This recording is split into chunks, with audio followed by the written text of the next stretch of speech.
എല്ലാ കൂട്ടുകാർക്കും എൻ്റെ വിനീത നമസ്കാരം. ഗോവിന്ദത്തിലേക്ക് എല്ലാവർക്കും ഹാർദമായ സ്വാഗതം.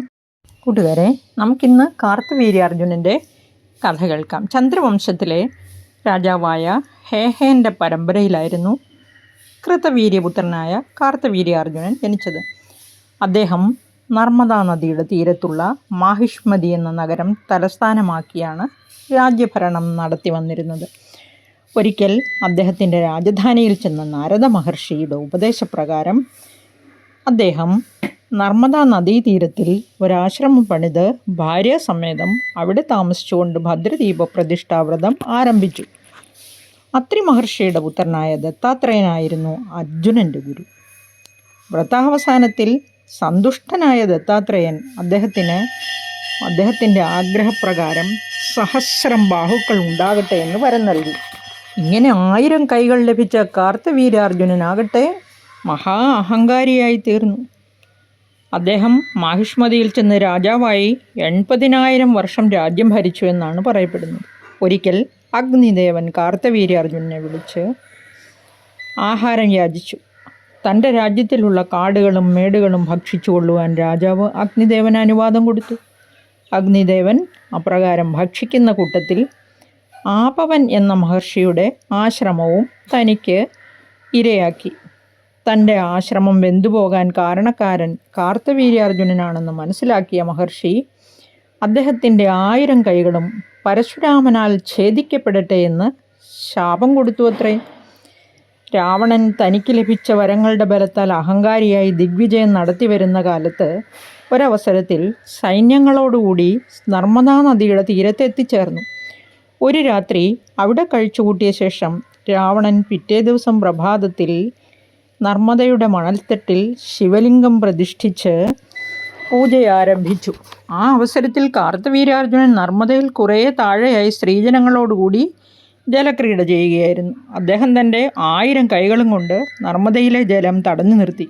നദിയിൽ വെള്ളം പൊങ്ങി. ഒടുവിൽ രാവണൻ ശിവപൂജ ചെയ്തിരുന്ന സ്ഥലത്ത് ജലവിധാനം ഉയരുകയും പൂജാസാമഗ്രികളും മറ്റും ജലത്തിൽ മുങ്ങിപ്പോവുകയും ചെയ്തു. തൻ്റെ പൂജയ്ക്ക് വിഘ്നം വരുത്തുന്ന വിധം നർമ്മദയിൽ വെള്ളം പൊങ്ങുവാൻ എന്താണ് കാരണമെന്ന് അന്വേഷിച്ചു വരാൻ രാവണൻ തൻ്റെ ദൂതന്മാരെ നിയോഗിച്ചു. കാർത്തവീര്യാർജുനൻ തൻ്റെ കൈകൾ കൊണ്ട് ജലം കെട്ടി നിർത്തിയതാണ് വെള്ളപ്പൊക്കത്തിന് കാരണമെന്നറിഞ്ഞ രാവണൻ ആയുധങ്ങളുമായി അർജുനനോട് യുദ്ധത്തിന് ചെന്നു. അർജുനൻ തൻ്റെ ഗദാപ്രഹരത്താൽ രാവണനെ വീഴ്ത്തിയിട്ട് ബന്ധനസ്ഥനാക്കി തൻ്റെ രാജധാനിയിൽ കൊണ്ടുപോയി കാരാഗ്രഹത്തിൽ പാർപ്പിച്ചു.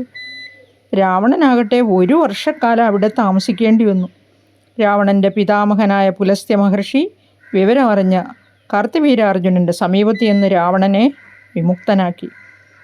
അതിൽ പിന്നെ കാർത്തവീര്യാർജുനനും രാവണനും ഉറ്റ സുഹൃത്തുക്കളായി തീർന്നു. ഒരിക്കൽ കാർത്തവീര്യാർജുനൻ അനുചരന്മാരോടുകൂടി നായാട്ടിന് പോയപ്പോൾ ജമദഗ്നി മഹർഷിയുടെ ആശ്രമത്തിൽ എത്തിച്ചേരാനിടയായി. തൻ്റെ അതിഥികളായി വന്നെത്തിയ രാജാവിനെയും സൈന്യങ്ങളെയും ജമദഗ്നി മഹർഷി മൃഷ്ടാന്ന ഭോജനം നൽകി സൽക്കരിച്ചു. വെറും ഒരു സന്യാസിയായ ജമദഗ്നി മഹർഷി രാജാവിനെയും സൈന്യങ്ങളെയും അത്രയും ഗംഭീരമായി സൽക്കരിച്ചത് എങ്ങനെയാണ് എന്ന് അദ്ദേഹം അതിശയിച്ചു. അതിന് കാരണം കാമധേനുവാണെന്ന് മനസ്സിലാക്കിയ ദുഷ്ടബുദ്ധിയായ മന്ത്രിയുടെ ഉപദേശപ്രകാരം കാർത്തവീര്യാർജുനൻ ആ പശുവിനെ കൊണ്ടുവരുവാനായി മന്ത്രിയെ നിയോഗിക്കുകയാണ്. എന്നാൽ ആ പശുവിനെ കൊടുക്കുകയില്ലെന്ന് പറഞ്ഞ ജമദഗ്നി മഹർഷിയെ മന്ത്രി വധിക്കുന്നു. കാമധേനുവിൽ നിന്ന് ഉത്ഭവിച്ച സൈന്യങ്ങൾ മന്ത്രിയുടെ കൂടെ ഉണ്ടായിരുന്ന സൈന്യങ്ങളെയെല്ലാം വധിച്ചു. മന്ത്രിയാകട്ടെ കാമധേനുവിൻ്റെ പുത്രിയെയും അപഹരിച്ചുകൊണ്ട് കടന്നു കളഞ്ഞു. അകൃതവ്രണൻ എന്ന ശിഷ്യനോടുകൂടി ആശ്രമത്തിൽ മടങ്ങിയെത്തിയ പരശുരാമൻ തൻ്റെ അച്ഛൻ വധിക്കപ്പെട്ടതായി കണ്ടിട്ട് വളരെയധികം ദുഃഖിച്ചു. അപ്പോൾ അവിടെ എത്തിച്ചേർന്ന ശുക്രമഹർഷി ജമദഗ്നി മഹർഷിയെ ജീവിപ്പിച്ചു.